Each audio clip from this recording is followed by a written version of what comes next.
Liberty Nation with Tim Donner. After the virus, will America experience depression or rebirth? Welcome back into Liberty Nation Radio, a production of LibertyNation.com and heard from coast to coast on the Radio America Network.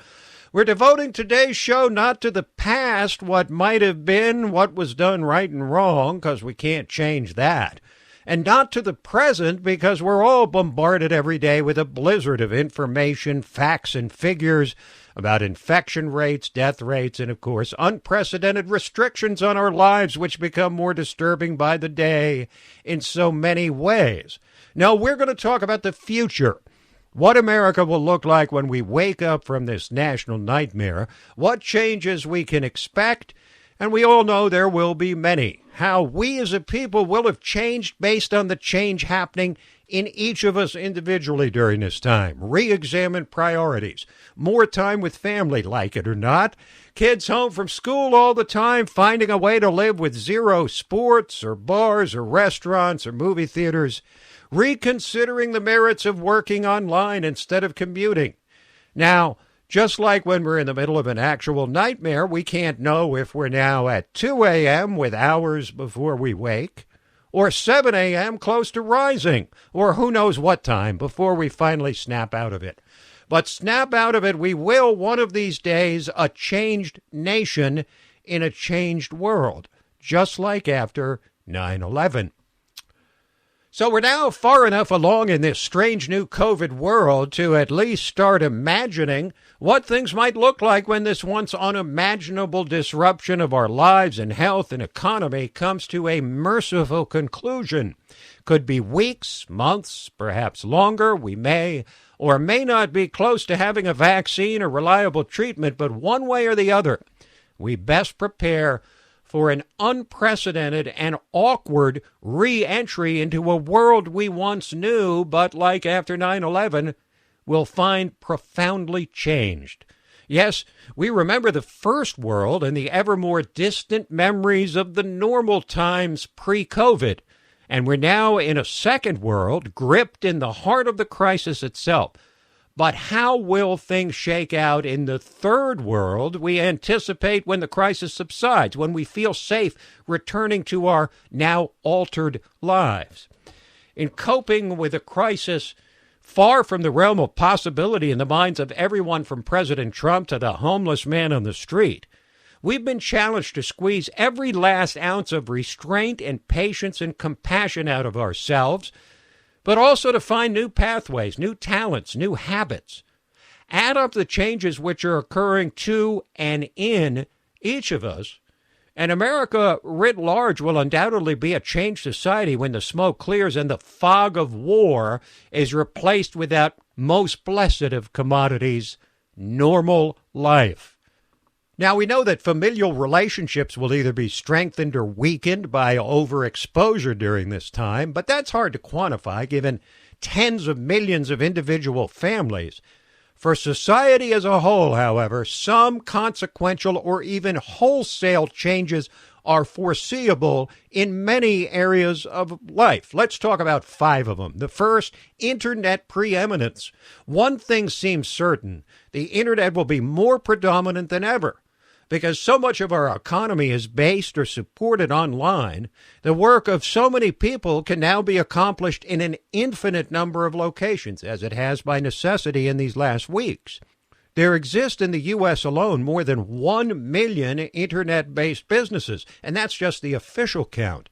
Thus, the internet has actually saved the country from the virtual return to the Stone Age this episode would have signaled as recently as 25 years ago, when today's internet was little more than a dream you would think about in the same terms as the old Jetsons TV show.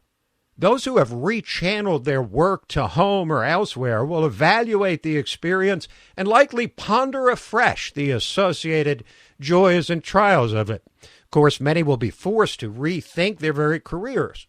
Businesses will similarly evaluate externally based productivity during this unique time and adjust accordingly.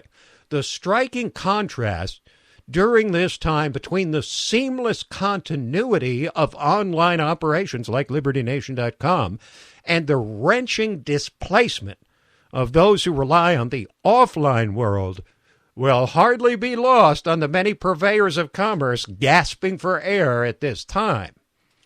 How about China? Here's the two words for that: never again. Given what Trump calls the Chinese virus and our dependency for medical and pharmaceutical relief from the very source of the virus, it's now become fashionable and predictable for even longtime China apologists like Joe Biden to jump on the anti-China bandwagon, as Trump demonstrated in his hardball negotiations for a new trade deal, not to mention his constant chiding of China for years before his presidential run. We should have long ago been outraged over growing American dependency on China and Chinese infiltration into American life and commerce. Rest assured that big changes will be fast-tracked after the virus. How about the state of education? The universal transfer of virtually all educational operations to online portals during this crisis represents a forced radical experiment in the limits of online education, which could well result in a spike in the online presence of academic institutions.